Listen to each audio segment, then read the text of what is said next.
Counsel, and again, in Human Resources. Fred Rushoff from Milliman Associates, Father Tomsky is the pension officer. We're here to give you a review of the recently completed actuarial evaluation of the police and fire pension fund.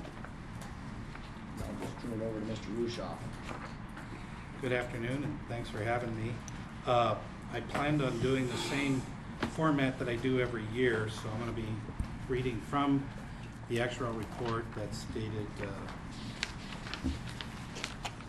February 6th this year. And I'll go through highlights and then just be available for questions, or certainly ask you questions as we go. Starting on page 2,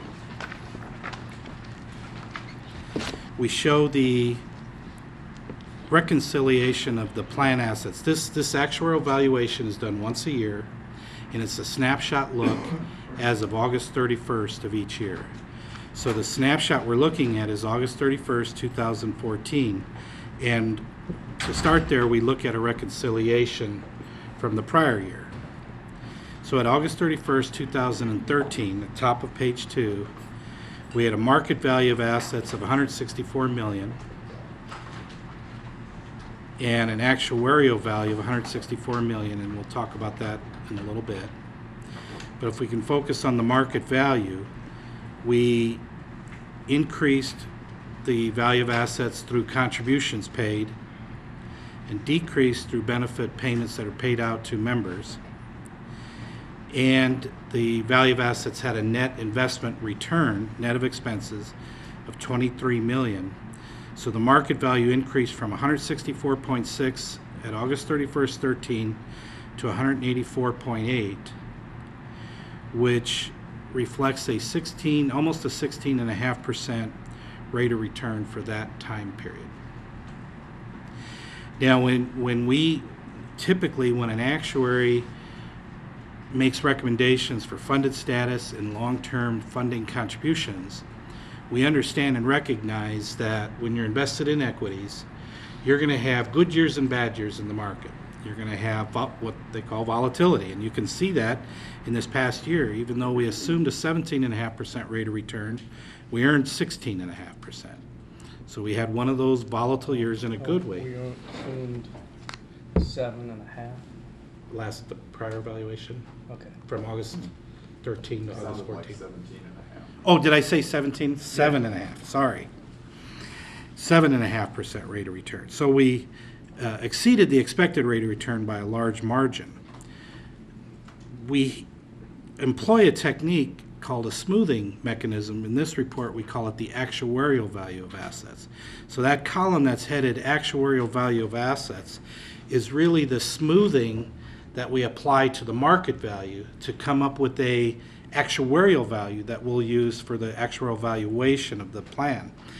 And when we have good years, basically if we looked at volatility from year to year, the market value is going to go up and down, and a smoothed value is going to kind of cut through those. And so if you graphed the smoothed value of assets, they're not going to have the peaks and valleys like a market value might have. And we're seeing that happen. At August 31st, 2013, the actuarial value of assets was essentially the same as the market value of assets. It's almost like starting together at the same point. We had a very good year in the market, but we don't admit to that, all of that investment return, when we do the valuation the next year. So we're using $174 million as our asset value. So we know that in the plan there's really $10 million more of assets on a market value basis than what we report for a funded status. And if we look at that green chart below, you can see that in 2007, our market value, our smoothed value of assets exceeded the market value, and then we had 2008 hit us, and the market value of assets plummeted, but the smoothed value stayed up. And now that's finally crisscrossing, and our market value is less than our smooth value. So smoothing is working. So that's the analysis on the value of the assets. We move to the bottom of the page. We look at the value of the liabilities of $262.9 million. When we subtract the actuarial value of assets, we have an unfunded liability of $88.3 million. And if we could go to the top of page 3, we'll walk through how did we get to 88 million this year when we were 65 million a year ago and we had a great year in the market. So we do another reconciliation on our unfunded amount. The difference between our liabilities and our assets, our unfunded liability, was $65 million last year. And the unfunded amount is going to increase for certain things and decrease for some things. It's going to increase by the value of benefits earned, that members earn for working another year, and that's called the normal cost. It's going to increase based on, it's like a debt, it's like a mortgage amount, 65 million, and that 65 million is going to grow at the interest rate, which was 7.5%. So it's going to grow for the benefits earned, it's going to grow for the interest rate, and then it'll decline as you make contributions. So the member and city contributions were $10.5 million. And we had a small, it'll also increase or decrease if we have gains and losses. That means to the extent we miss our 7.5% bogey, or if people are living longer, all the assumptions that we assume, to the extent we're wrong, that gets caught up in the unfunded actuarial gain loss at the end of the year. But the big number, the big reason this increased so much was the line saying changes in assumptions. So our unfunded liability increased by $22.7 million because we changed actuarial assumptions that increased the liability by $22.7 million. And I'm going to talk about that in a little bit on the bottom of page 4. But that's why we see this big change when otherwise it looks like we had a pretty good year. On the middle of page 3, we show the development of the funded status. So if we just take the assets divided by the liabilities, you'll see plans do that all the time, and that will tell you what percent funded you are. You know, ideally in a perfect world, you want to be 100% funded. To the extent you're not 100% funded, you have to treat that shortfall. I have you think about that shortfall like a mortgage, and you have to pay that mortgage off. And currently, when there is a shortfall, the method we've employed is to pay it off over 30 years. So think of it, so if we have an $88 million shortfall, we have an $88 million mortgage, and we're going to pay that $88 million off over 30 years. If we look at the progression of the funded ratio before the market crash of 2007, if you look on the smoothed value of assets or the market value of assets, no matter how you look at it, you were over 100% funded, and it looked really nice. The market crashed, as we know, in 2008, and we come to the 8/31/2009 number, the third column over. Our funded ratio on a smoothed value was 95%, but on a market value it was 72%. So we were smoothing assets and showing an asset value much higher than the market value. But I would actually, when you look long-term, I would have you focus on the market value numbers. That's your true funded percentage. The smoothed value is more to develop recommended contributions and try and mitigate the fluctuations from year to year in recommended contributions. But the market value is the reality of where you are at any point in time. So we went from 107% funded to 72% funded at August 31st, 2013. And even with all the changes that we made that added $22 million to the liability, we're down to 70% funded. And that shows that holding back some of those assets mitigated the effect of making the change in the assumptions. So we're at 70% funded on a market value basis. Greg, if I may, you might mention, I believe it was in the plan year 2009, there were two major changes in actuarial assumptions. One was to go to the 30-year, and you might explain that, and then the smoothing from 4 to 5 years. Yes, and that's a good point. So there's other things going on that affects the liabilities. The smoothing of the assets we went from a 4-year smoothing to, I believe it was a 5-year smoothing at the end of 2009, and that's going to have a bit of an effect. And the reason we did that was to kind of help smooth out this huge decline in the market crash of 2008, 2009. And we're past that now, so we're smoothing 5 years that don't include that market crash. And then the other was Amortizing the past service from 10 years to 30 years. yeah, amortizing the past service from 10 to 30, it probably wouldn't affect these numbers so much as it affects the contribution. And I'm going to talk about that amortization a little bit more as we get into this. So if we move to page 4 then, when we make recommendations on how much money should be contributed to a pension fund, it really encompasses 2 parts. One is, and I'm at the top of the page, is we have to pay for benefits that will be earned as members continue to work, and as they continue to work, they grow their pension. If you had a 401k plan where the employer puts in 10% of pay, if an employee works a year, you owe 10% of pay, and that's your cost for the year. Pension plans like this are a little more complicated. When a member works another year, his average pay is going to be a little higher, and the formula that it's applied to his benefit is going to have 1 more year of formula in it. So every year they work, they're growing their pension at retirement. The amount of growth in their pension for working 1 year is what's called the normal cost. So we have to pay for the normal cost when we're funding the plan. That's looking forward. And the normal cost under this cost method and the way we do things, we smooth the assets, we can be fairly predictable on future events. We would anticipate normal cost to be pretty stable from year to year as a percentage of pay, because normal cost has nothing to do with how much money's in the plan. Normal cost only depends on what kind of benefits are earned in the plan. Then that pays for the future. And you hear about legacy costs in pension plans, or you hear about plans that are not 100% funded. To the extent a plan is not 100% funded, then we'll have an unfunded actuarial liability. That unfunded actuarial liability represents the liability that members have already incurred because it's for past service. Sometimes actuaries refer to it as the past service liability. It really is the legacy of the plan. It's the retirees, everyone collecting a pension, and all active members for the benefits they've already earned. That actuarial liability that we report is for past service. We compare that to the assets we've accumulated.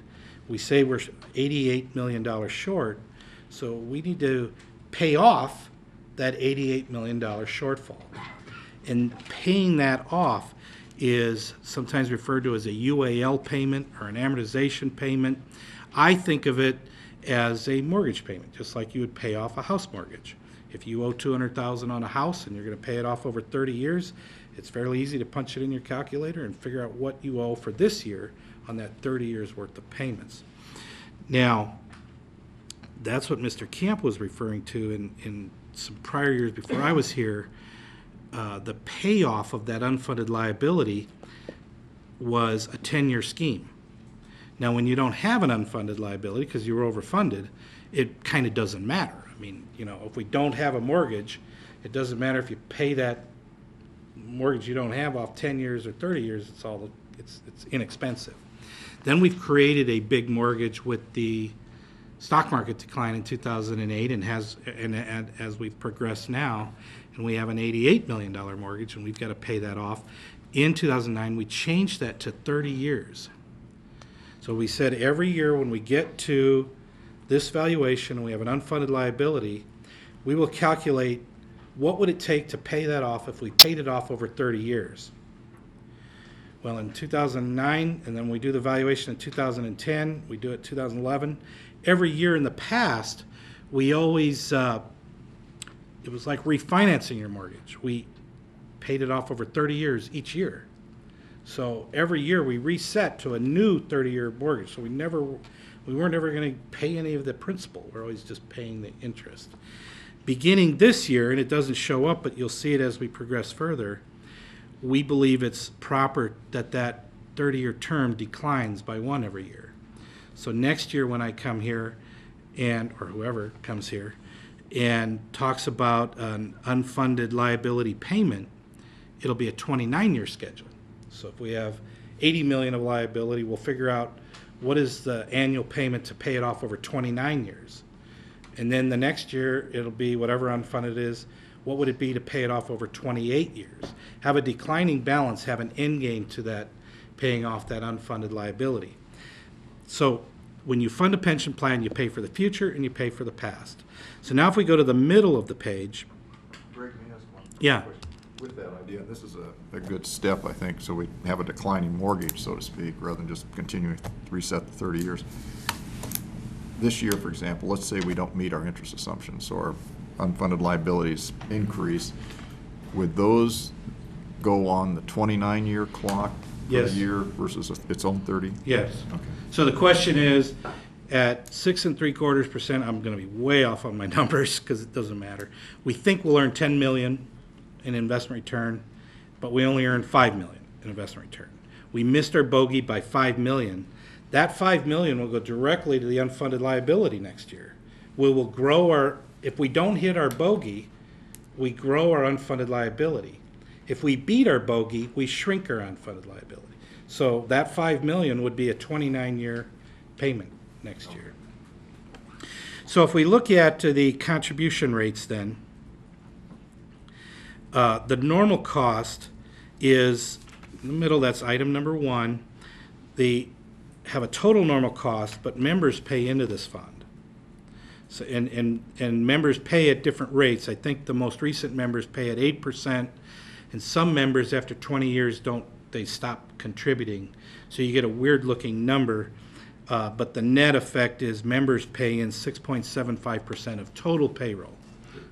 They're not all paying that same rate. Some are paying 8, some are paying 0, but the weighted rate is 6 3/4.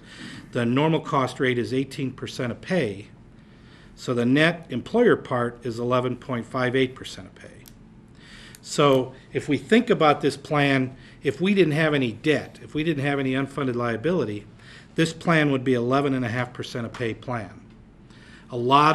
When you look at and you compare the value of this plan to other plans out in the world, especially in public safety, I would have you look at the normal cost of other actual reports, and you could compare the value of this plan to other plans. This is an 18.3% of pay pension plan, but employees are paying 6.75% of that. So looking forward, if you had no past service, unfunded past service liability, your cost would be 11.58%.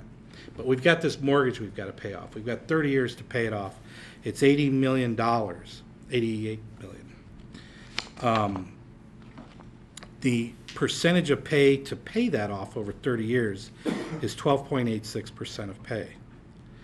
So the total contribution rate is 24.44% of pay, and that's member payroll, as compared to a year ago it was 21.19. So there's a significant increase. And that's where I'll go into what did we do? Why do we have this increase?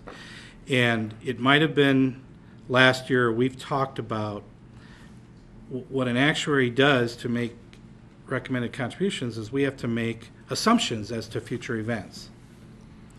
Like, what is the rate of return on the assets that will be earned over the next 10, 20, 50 years? What kind of pay raises over the long term do we expect? How long will people live? What rates will they retire? Will they retire early, retire late? And we come up with a set of assumptions, and we use those assumptions for a while, but from time to time, we need to reassess those assumptions. And by reassessing, you look at what do you know now that might be different from what you might have known the last time you did this, and what assumptions should you tweak? And when you make changes in your assumptions, you will be making changes in the reported liability. An example would be if you assume the fund will earn 7.5% every year for the next 50 years, that will result in a level of liability that we need to fund out those benefits, because the fund will earn 7.5. But if we lower that assumption, that can have a significant effect on how much of future benefit payments will come from investment return. And if it doesn't come from investment return, it has to come from contributions that you'll put in. So the lower the assumed rate of return is, the more expensive a plan becomes as part of the contribution that you have to make. We have lowered the investment assumption from 7.5% to 6.75%, which is the largest, most significant assumption change of these 5 assumption changes that affected the results. The assumption of 7.5%, or the plan pays or shares to the extent that the plan investment return exceeds 7.5%. This plan shares some of that excess earnings with the COLA pool. And the COLA pool is a separate fund, and it's all in our report, is a separate fund that's set aside to pay for that 13th check that's available to members. So every year the members get a 13th check if the COLA pool can support that. When there's going to be sharing, and when there's money moved from this plan to another plan, the net effect is that's reducing the rate of return that this plan could earn. So we looked at the historical sharing that has gone to the COLA pool and concluded that it might average about a 0.75% rate of return over the long haul, an annual 0.75% rate of return.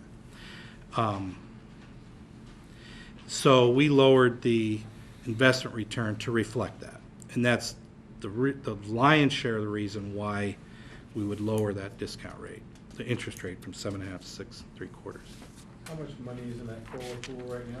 It's, I believe, 28 million. It is on one of these pages in that report. Cindy and Jane, does that ring your bells, or is that foreign to you on the COLA Yeah, pool? Page- And maybe page something 11. after this meeting, we can explain it more. It's kind of a complicated element. Essentially, the way it dilutes the earnings is what Greg said. On page 11. Yeah, if we could go to page 11. You see a line 2, additions to the COLA pool, of $4 million. That was $4 million that was taking out of the large pension fund and moved to the COLA pool. From an actuarial standpoint, I think of that $4 million as a negative interest rate. It's reducing what overall that fund might earn had you not moved $4.4 million from the large fund to the COLA pool. So that needs to be reflected because it's happening. And that's the lion's share of the effect of these contributions and the liability, that $22 million of increase in liabilities and investment return. But we also looked at salary increases, and over time, inflation has been, as we know, significantly lower than it might have been 10, 15 years ago as this has gone on. And we noted that compensation increases are not as high as what we had used as an assumption in the past. So we lowered our annual salary increase assumption. And that had an opposite effect. That was a reduction to cost, a reduction in liability, because we assumed slower pay growth, and slower pay growth means smaller pensions. Smaller pensions means lower pension costs. So one was a change that added liabilities. 2 was a change that decreased liabilities.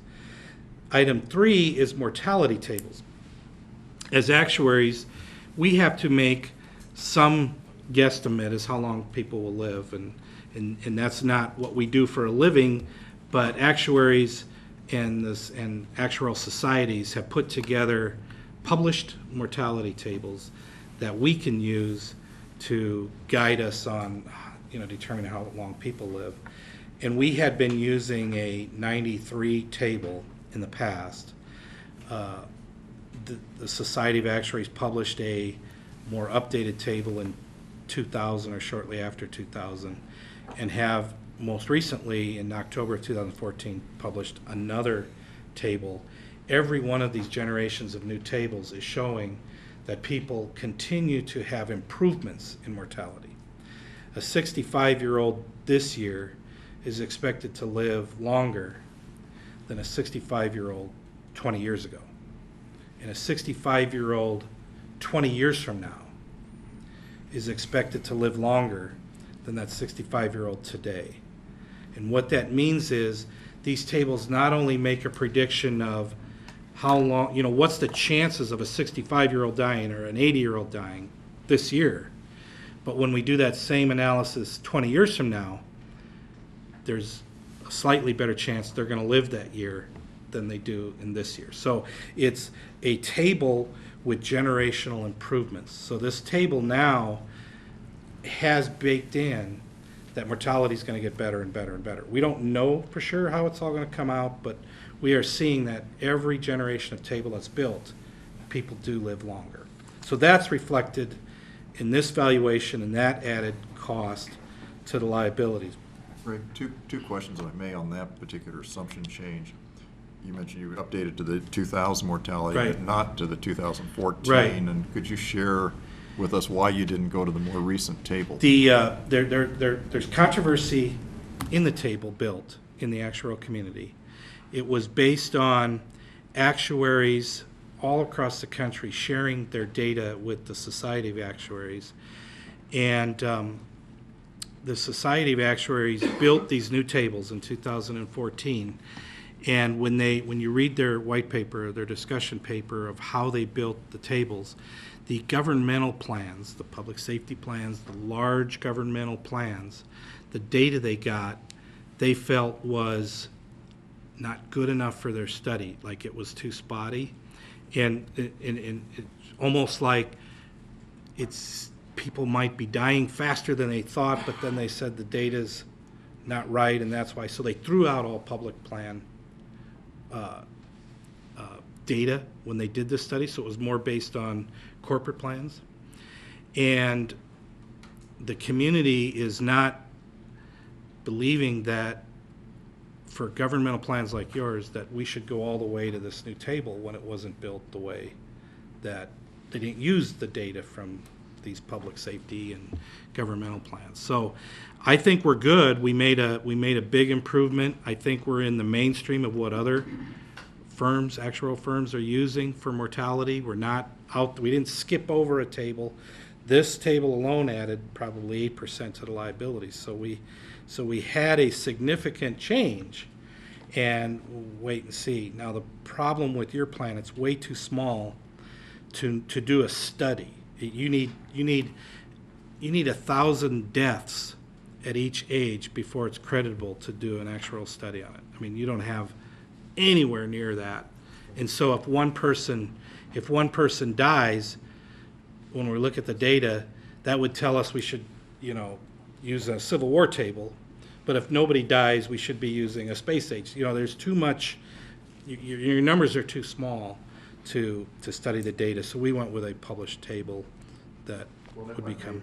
Just in an estimate, if you'd had gone to the 2000, you mentioned about an 8% increase in Yeah. the liabilities with the first jump to 2000. Any ballpark of what percentage it would increase if we did? If we go went to all the 2000? way to the white collar, it'd be another 8%, but I think we'd have to back it off to a blue collar table, so maybe you're 4 to 5%, another 4 to 5% increase in the liability. It's important that we at least Yeah. know. Again, your assumptions, you're trying to predict the future. It's all about and- assumptions, you're right. And also, just so we understand the potentials. And then, Hey, John, can you hold your questions till the end so we can get through the presentation? We'll give everybody a chance to answer the question, or to ask questions, but I just want to make sure they get through the material. And maybe I'm going too slow. I'll No, you're speed right. it up. You're good. On the bottom of page 4, an offsetting assumption is the retirement rates. So 1 and 3 added cost, 2, 4, and 5 decreased cost. 4 is We are seeing that people are having to work, members are having to work just a little bit longer than what they might have 10, 20 years ago.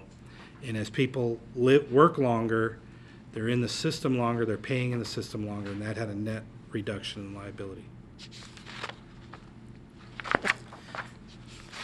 On page 5 then,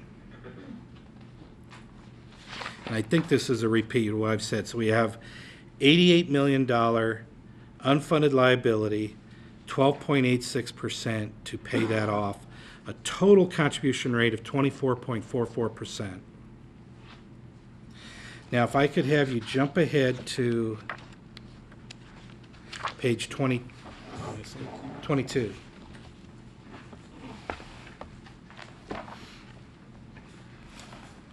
In our report, we always put a 5-year projection of what our recommended contribution would be, and then the city can use that for coming up with their fiscal request for the cash that will actually go into the fund. With these changes, the contribution that we're recommending at the very end of the column 8 is $9.66 million.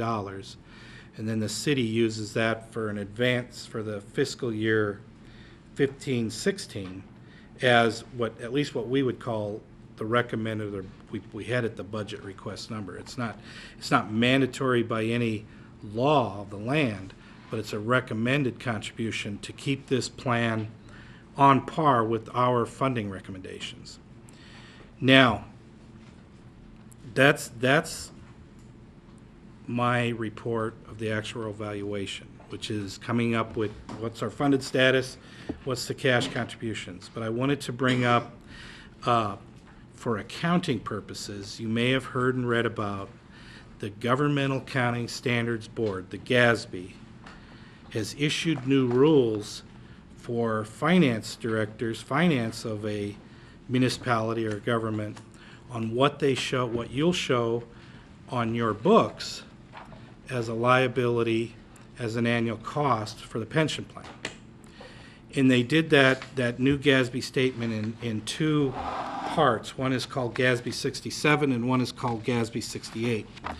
GASB 67 applies only to plan reporting. So when a pension plan is reporting liabilities, GASB 67 is the rule, and that took effect August 31st of 2014. GASB 68 then follows, and it's in the same mode, but it's employer accounting. What does the employer show on their financial statement on their balance sheet for a liability, and what do they show in their income statement for a pension cost? Prior to 67 and 68, it was 25 and 27. GASB has always been there. Prior to these new standards, everything was shown in the footnotes of the financial statements and not directly on the balance sheet. Now it's going to go to the balance sheet. Another change that these new GASB requirements come up with is you've had so many pension funds out there assuming 7, 8, 9% rate of return with no real justification for that to use it as a discount rate. It's certainly okay to assume if you have big equities. But if your plan runs out of money, the point it runs out of money and thereafter, you're not earning 8% anymore. You don't have any money to earn. So the GASB says you need to discount those future payments that we're going to pay members at a different rate when the fund runs out of money. And that different rate is a municipal bond rate. So now you may have read in the press that these large statewide systems, city systems all over the place are reporting significantly higher liabilities on their balance sheet than they might have thought they had when they talked to the actuary like we're doing. And a lot of the reason is some of these funds are going to run out of money. And when they run out of money, we have to discount everything at a 3.5% rate instead of the 6 3/4 or the 7 or the 8. And the reason I'm teeing all that up is because we assume this fund is not going to run out of money. But the big caveat is on page 22 that we we have, and we worked with administration, have to come up with what should we use as a funding policy? What is the funding policy for this plan?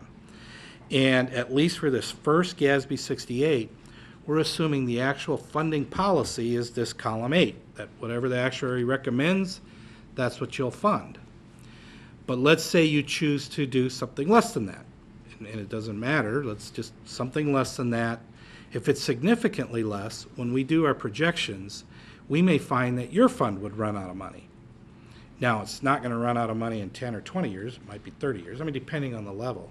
So all the benefit payments that are paid when you have money in the fund will be discounted at 6 3/4, and any benefit payments when it runs out of money would be discounted at 3%, and the liability would be significantly higher. We assume for this financial reporting that it doesn't run out of money.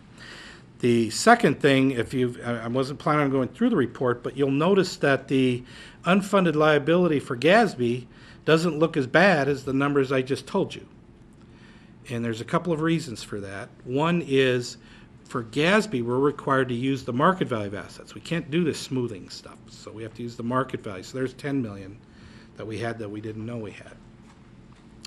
The other thing that the accountants, that GASB requires, is if you have a 13th check, or if you have a COLA payment, or if you have any type of ad hoc benefits that the actuary doesn't include in the valuation, you have to include it for the GASB calculations. And so we had to bring back that COLA pool.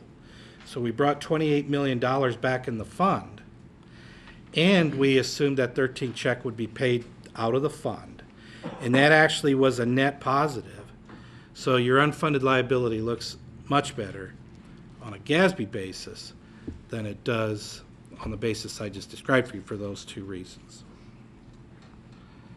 So now that's my prepared part, and I'm ready for questions. And We have about 20 minutes, so I'll let John finish his questions, and then we'll go to Jim.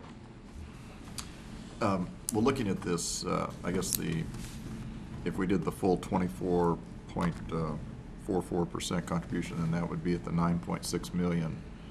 And with this past year, maybe Doug and Paul can review, did we do, was it 7.5 million? Or Ending 8/31/14 was $7.8 million. And have we budgeted for this year? We budgeted for this year. The budget amount is roughly $6.5 million. Okay, so I guess that's something we as a administration council need to address, so that could be about 3 million less than.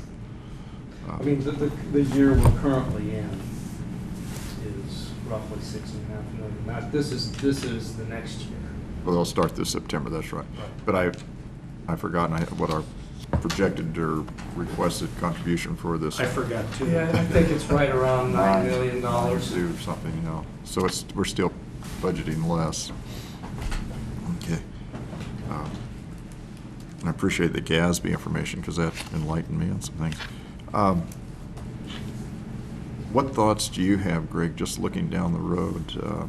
I'm glad to see the lowering of interest rates. You know, I've been suggesting that for quite some time. Just based on your experience with other defined benefit plans, can you give us some further guidance on what we might do and our approach? Well, I mean, it's an open-ended question. And I guess my job is to make sure I'm being clear and I communicate what risks you have, what liability you have before you, and be, I guess, brutally honest on page 22. If we hold steady with the assumptions that we have, column 8 is the level of contribution that it would take to, the way the plan sits now, to fund this in an orderly fashion. And that's difficult. It's a significant increase over prior years. I mean, so how you deal with that, there's a lot of facets to that, and people attack it different ways. Now, you did modify the one assumption on growth in our wages from, what, 4.25, I believe, to 3. Right. Which makes some sense, because we've experienced lower amounts, although I guess, Doug, maybe you can observe on this, that we also have our cost of living increases that we do, but we have the steps that an employee in this plan might progress through, which could actually compound it, so they're getting 3.5%, 4%. Do you have any feel for what some of that's doing to us, so that maybe we've gone too low on the 3%? Before Doug starts, the 3% is an assumption on your total payroll. So it takes into account growth in the membership headcount, and so if you looked at total payroll for police and fire, and I think we looked at that, it has slowed down quite a lot. Now, when you drill down to the individual, there are, and that's probably more on the assumptions page, on page 49, that I think you're talking about, is for a 20-year-old, we're assuming their pay raise will be 7.3%. No. And a 50-year-old will be 3.5%.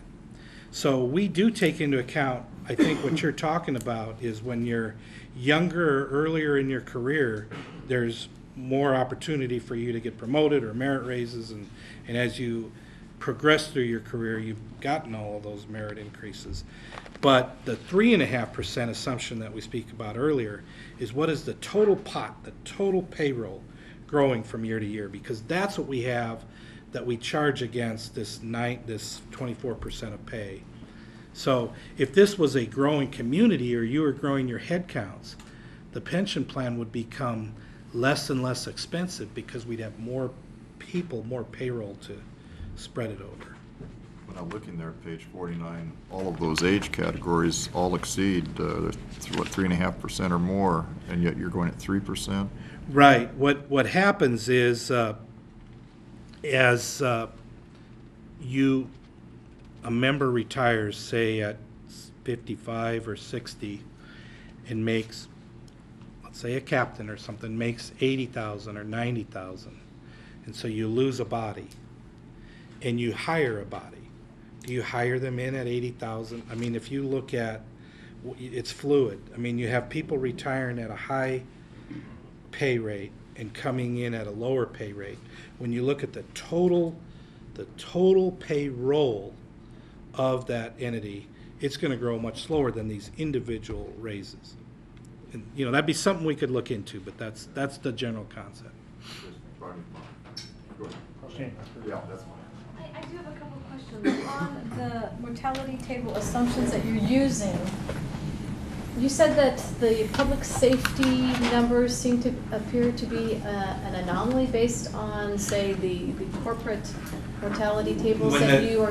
And I'm not a demographer, but when the Society of Actuaries has done a study that began in 2007 and culminated with a report that they published in May of 2014, they said, here's our new mortality tables that you should use for, you as actuaries should use.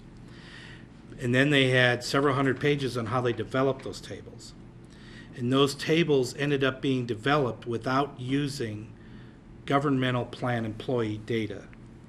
And the reason they didn't use that data, because they felt that it wasn't credible. When they might have gone to the Lincoln, City of Lincolns or CalPERS or all these large funds, and they say, send us your data for the last 5-10 years. And it's like getting shoeboxes full of huge data. And when you do a study, you got to have good data each year so you can track the life of people.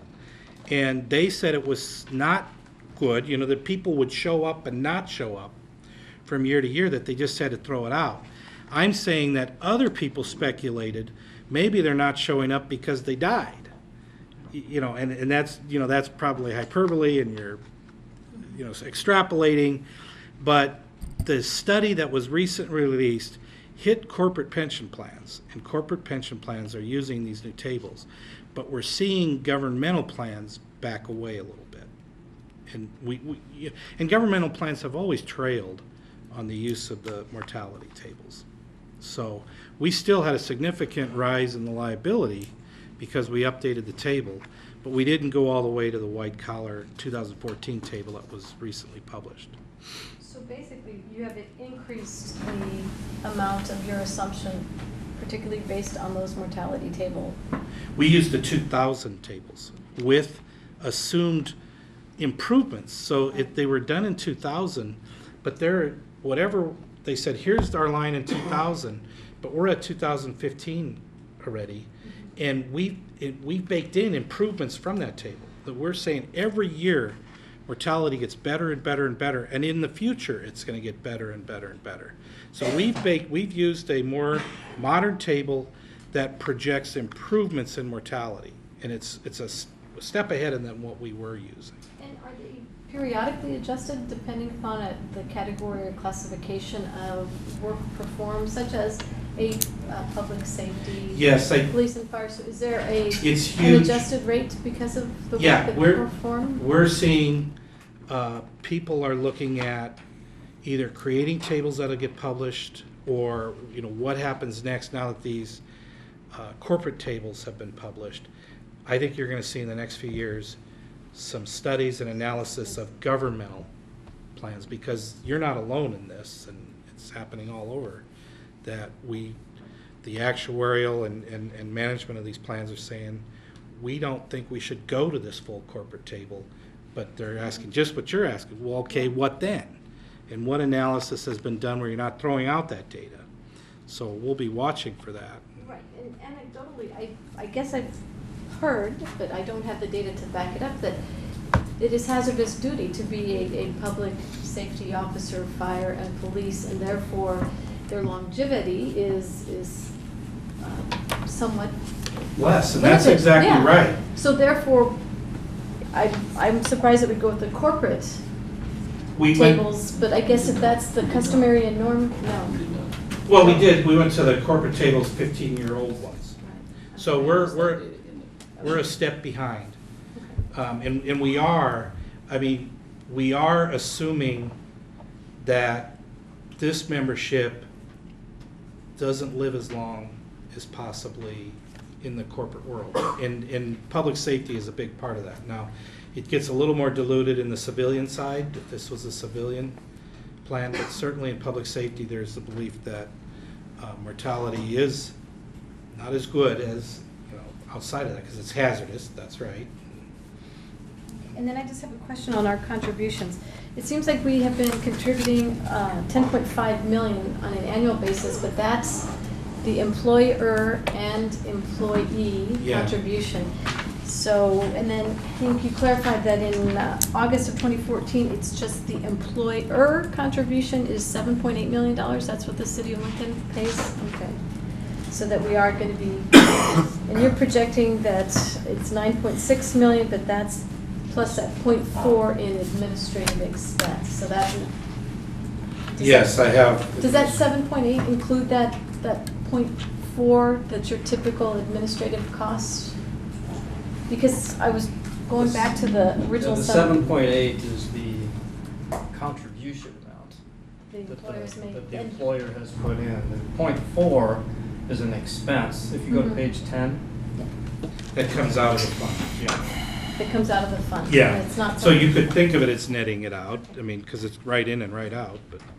And then, to clarify, we've budgeted 6.5 million for 2015, 2016, or is that 14, 15, I think. 14, 15?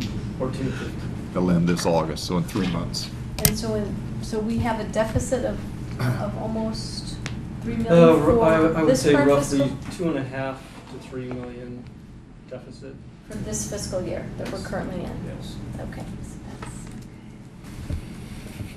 Other questions? John? Well, if I may, I think probably the last major question I had is, this morning I had, Paul does all our investment monitoring, does an excellent job. And I asked him to do a kind of a quick update through May 31st, which would be 9 months of this current plan year. And again, I asked really late this morning, so this isn't fair to Paul, but he mentioned here that the earnings appear to be about, internally in the plan, 1.3% for the first 9 months. Again, if we're assuming 6 3/4% for the whole year or whatever, we should have earned 3/4 of that, so about 5%, a little over 5. And so if we look at a fund that's worth around 180 million, got foggy brain here today, but what we should, on an annual basis, be earning around 12, 14 million. And so we maybe should be around 10, 11 million now. I guess I'm just looking, I guess the dollar amount was 2.7 million. So say we're 7 million behind, 7 or 8 million. That because of the smoothing effect, where we do that 5 years, that wouldn't be all recognized immediately. But just any observations on that? No, other than, if, I don't generally like to look at short-term, and that's not what people do look at short-term. But if you had a crystal ball and said 5 years from now, it'll be less than 6.75, I'd be concerned, compounded average. But when you look from we just came off of 16.5%. So we're going to see an actuarial loss if it holds out this way, and it'll get buffeted because we're already smoothing or averaging. And if it's persistent, if we're 1.5% per year rate of return for the next 3 years, it's going to start throwing off alarms. But it's just so hard to get excited about the short term, and I know it's important, but actuarially speaking, I don't. And I don't know if that's the answer, right or wrong. That's just my answer. Well, the flip side is, if we can continue to put this 9 to 10 million in the plan a year, that would eventually get the past service paid off, the unfunded liability. But on the flip side is, there's always the hopes you'll get excess earnings above That's right. that assumed rate.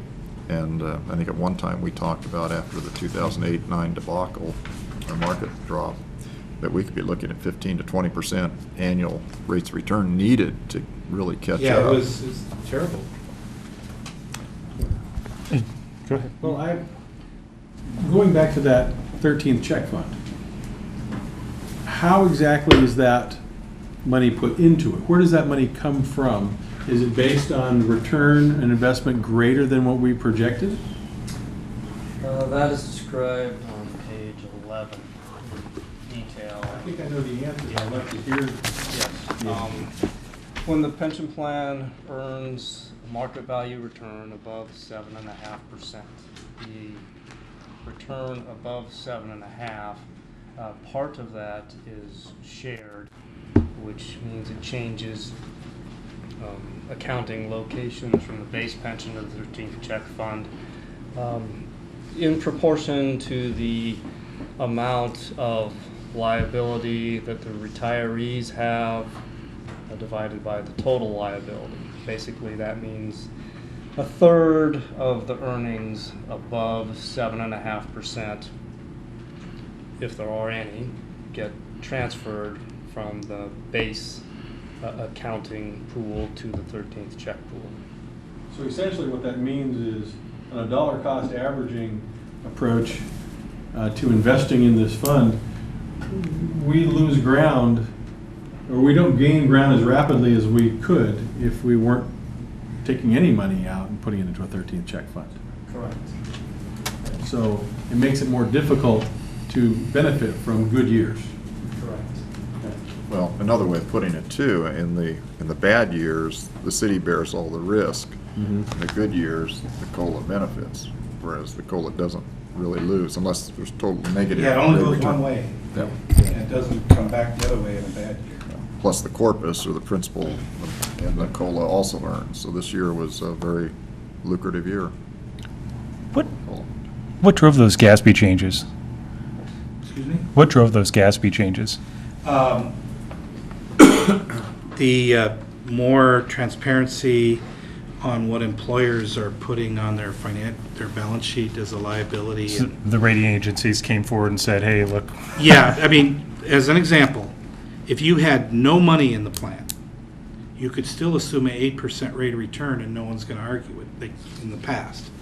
How can you earn 8% with no, you have to be in equities to earn those kind of interest rates. So now the GASB says, let's go full disclosure on, you tell us how did you get to 8%. And there better be some equities, lots of them. Yeah. If you're saying 8, and if you're 60/40, you're not gonna get 8. And, it's that kind of thing. And when the plan runs out of money, there's no equities to be had, so we just need to discount all the future at a municipal bond rate. And so it just puts some flashlights, highlights on these funds. Now we have to say when it runs out of money, and no one's asked that question before. So you could say that we're at the top of the market now, and there's likely going to be, and John kind of touched on it a little bit with the rate of return that's out there right now. Is there going to? It's troubling to think that there are going to be some years where we're throwing good money after bad. I don't know if that's a question or it's Well, from your plan, we're going to be chasing this, and we're going to be chasing this until I'm 64 years old. we have a that's 30-year payment Yeah. debt on payment scheme on $88 million. And sometimes, it's almost like having a balloon mortgage when you think about it, because you're not in a regular mortgage. You know what your payment's going to be. In this, you may not know what your payment's going to be. Well, that's exactly right. It's all about those assumptions that the actuary and you put together. And if we're wrong, we're wrong. And are we wrong in a good way or in a bad way? That's why we want to recalibrate them from time to time. So I'm looking back at Table 11 on page 21, and let me see if I'm understanding this right. For every dollar that we pay a member of this pension plan, we have to kick a quarter over into the pension plan, all in. Is that right? Yeah, Of the total payroll. Of the Yeah. total Not payroll? per yeah, individual. yeah, that's right. It's 24% of pay. I mean, it'd be like, if it was a 401k plan, you'd put 24% of pay into their account. I know that a buddy of mine is deputy chief of staff at the PBGC. There's not the Public Benefit Guarantee Corporation. There's nothing like that out there. Nothing backing it up, it's you. That's for private pension. Yeah. Pension Benefit Guarantee Corporation. I mean, Detroit went through that, right? Yeah. And Detroit went bankrupt. And then it's going to be a bankruptcy judge to see who gets what. Okay. That's all the questions I have, unless anybody else has any. Yeah, I'd like to comment, I've gone through so many of these years on the reports and all, and Greg and his firm does an excellent job. And it's he synthesized it, I thought, fairly simply, considering how complex defined benefit plans are. And I would say, Lincoln, overall, we've done a pretty good job. I don't think we need to sound any fire alarms per se, but like we talked in some of the assumptions and what's happening, I think we need to be aware that whether it be our current contribution that we budgeted or some possible mortality tables, looking at the market, even 6 3/4, are we at a market peak in the equities? We have an investment team that oversees, an investment board or committee that oversees, and then a third party is contracted to do that. There have been some changes in the last year or two to try some different investment media. And so I compliment Doug and Paul and the department and what they're doing. It's just that this is a huge asset of the city. It's guaranteed by our property taxes. And as you just noted, Trent, 25% of our payroll is a substantial amount. All right. Thank you, gentlemen. Do we want to take a break, or do we want to just grin and bear it? 5 minutes. 5 minutes? 3 5 minutes. Come back at